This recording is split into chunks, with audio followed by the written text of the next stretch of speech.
Hi, this is Chris at Perfect Mondays, and today I'm going to be sharing with you the mechanics behind 2 ways to exponentially grow your business.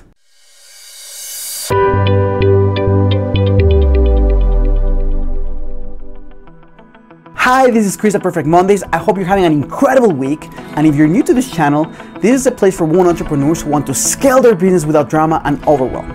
And if you're a woman entrepreneur and you want to grow your business, spending more time in your zone of genius, if you want to be having a lot more fun, finding a lot more balance, and getting a lot more revenue, then this is a place for you. And before I get started, I'd love for you to subscribe to my YouTube channel and hit the notifications icon so you can get alerted every time I upload a new video. And also, if you want to follow me on Instagram, my tag is at perfect.mondays. So let's get started. How do you grow your business exponentially? And let's get started. There's only 3 ways for you to grow your business. The first one is by increasing the number of clients or customers that you have. The second one is by increasing the value, the transaction value that these customers spend in your business. And the third one is by repeating the number of transactions that someone has in a given year, right? So let's say, for example, for simplistic reasons, that you only have 10 customers and each customer spends $10 and they buy twice from you. The math is pretty simple. 10 clients times $10 times twice a year equals 200. That's your baseline, right? So if you shift one of the different areas, your business is gonna grow. But it's when you put the 3 of them together that it grows exponentially.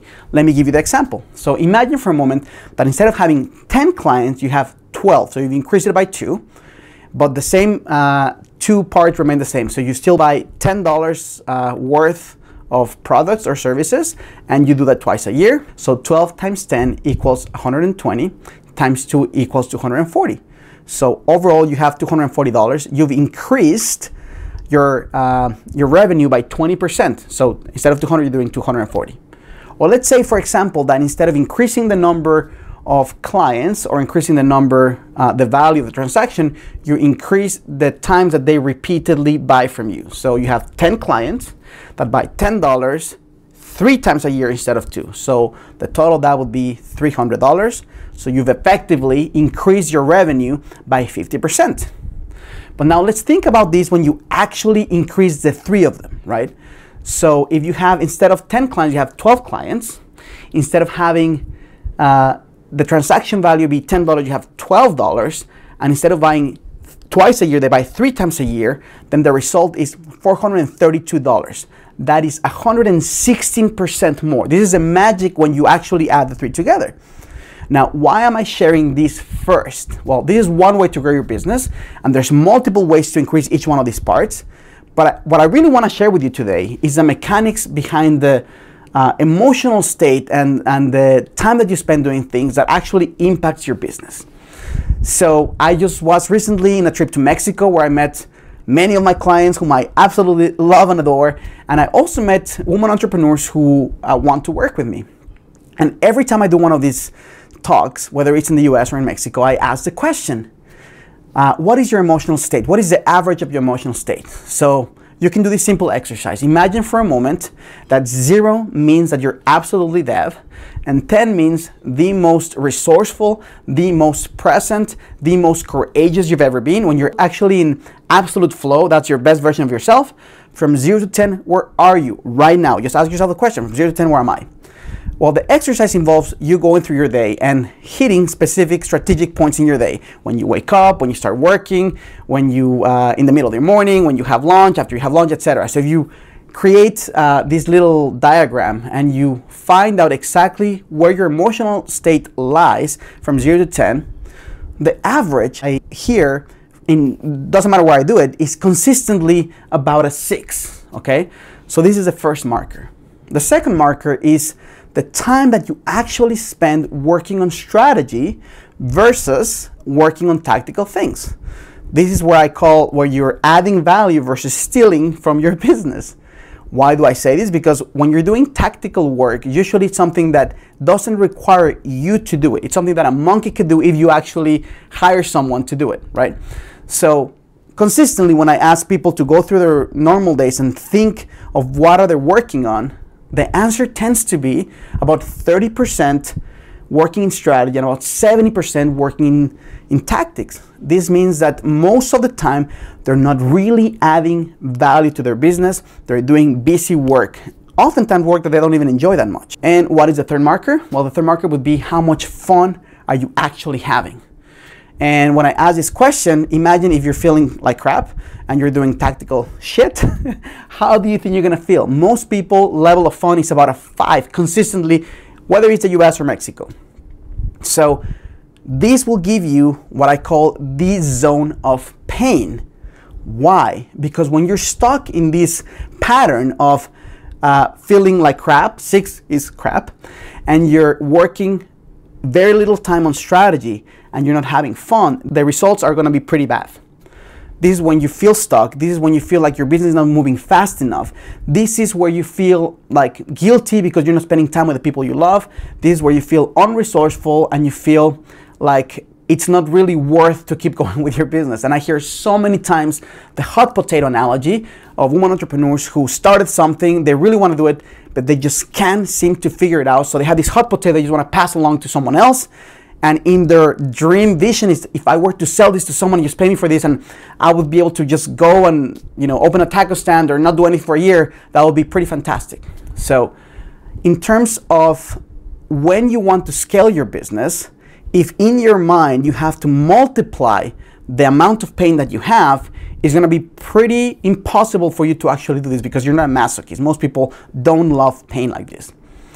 So I wanted to think also in terms of limiting beliefs. Limiting beliefs, just like the strategic places that you can grow your business, are also stackable, right? Think about it this way. Imagine for a moment that you think that, or maybe not you, but a friend you know, wink, thinks this way, that you have to work really hard to grow your business, right? Limiting belief number 1. And you also have the belief that you have to choose between your family and your business, right? Second limiting belief. And the third one potentially could be that you can't have it all. And you keep stacking these limiting beliefs. These are also exponentially disempowering your life. There's so many ways that you can either grow or sink your business, and limiting beliefs is one of them. So what is the antidote to all this? If we find out that, well, you have to grow your business and there's 3 ways to do it.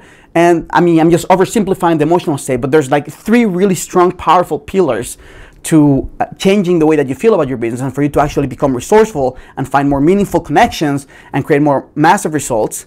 Then what is the antidote? Well, in order of importance, if you want to shift your business, before getting to the strategy on how the hell do you actually get more customers and how do you increase the value per transaction and how do you repeat the number of times that they're buying from you, that is a tactical part. We'll leave that for the end.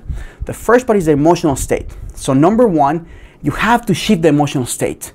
If you shift from an emotional state of 6 on average to an 8, this seemingly small change is going to create massive results for the other 2 areas. So in order of priority, changing your emotional state becomes the first most important thing that you need to do. The second thing then becomes to let go of the control and let go of the perfectionism to actually be able to spend most of your time adding value, doing strategic things for your business. Why do I say this? Because when you shift from, let's say, 30% of working on strategy to a 50 or 60% of working on strategy, that increment with this higher level of emotional state will have a drastic effect in the results that you create and how much value you add to your business. If you're working on average less than 70% of your time on strategy, you are stealing from your business. You are doing more damage than you're doing good. And the third part, of course, is finding ways to have fun. And this is an area that I find is so difficult for so many people. Why? I find that the more that you have the belief that things should be hard, that you need to work really hard, the more that you don't even focus on what are some meaningful ways for you to enjoy what you're doing, to really have fun. And when you're not having fun, you're not being creative. The solutions or the quality of solutions that you're generating are not going to be that high in terms of quality level, right? So it's also difficult for a lot of people to have fun because they don't ask the right questions. What are some amazing ways for me to get this result while enjoying my day, while having a blast, while laughing, while connecting to others? And because we're so focused on delivering a result and doing things in a perfect fashion, then we don't think of having fun. And some of the limiting beliefs that people have to do with feeling like work is hard. And if work is hard, then you can't have fun. So let me repeat quickly right now, what are the main ways to grow your business when it comes to the numbers of your business? Number one is increasing the number of customers. Number two is increasing the transaction value. And number three is increasing the times that someone buys from you. When you change one, you grow your business. When you change the three of them, you grow exponentially. For your mindset, for your focus, what is it? Number one is increasing your emotional state, your level of emotional state. The second one is increasing the percentage of time that you actually spend working on strategy. And the last one is increasing the amount of fun that you have while you're doing what you're doing, basically. When you are able to have fun doing something and you love what you're doing, then that's true wealth. And in terms of the emotional limiting beliefs, it's super important for you to pay attention to what are some of the things that you believe about life, about business, whether it is making money is difficult, you have to work really hard, you can't have it all, you have to choose between your family and your business, balance is really hard. All these different things, right, stack on top of each other and make it really hard for you to connect with what you really want to have, with your purpose, and actually create the life that you really meant to have. So I hope this is helpful. If it is, I would love for you to do three things. If you like this video, please like it so we know that you like it and we can create more content like this. And also subscribe to my channel. If you find that this is something valuable that someone should listen to, please just share it with them. And most importantly, if you're a woman entrepreneur and this resonates with you and you find it hard to create these changes, if you're watching my videos consistently and you say, Chris, I love what you have to say, I just find it hard to actually implement it in my life, I would love to help you the way that I've helped hundreds of women entrepreneurs to make changes in their life, to find a lot more time to do the things they love, to find more balance, to align more closely with their purpose, and to grow their business without drama and overwhelm. So simply click on the link underneath the description of this video, and there's going to be a form that you can fill out to explore if we might be a good fit to work together. Also, if you want to get inspired, just click on the second link underneath the description of this video, where you can find many video case studies of women entrepreneurs who have worked with me, who have found our work purposeful, who are changing their lives, who are creating a lot more value for their families, for the people that they serve, and for themselves. And I would love to help you the way that I've helped them. So thank you so much for watching, and I send you all my love from Austin.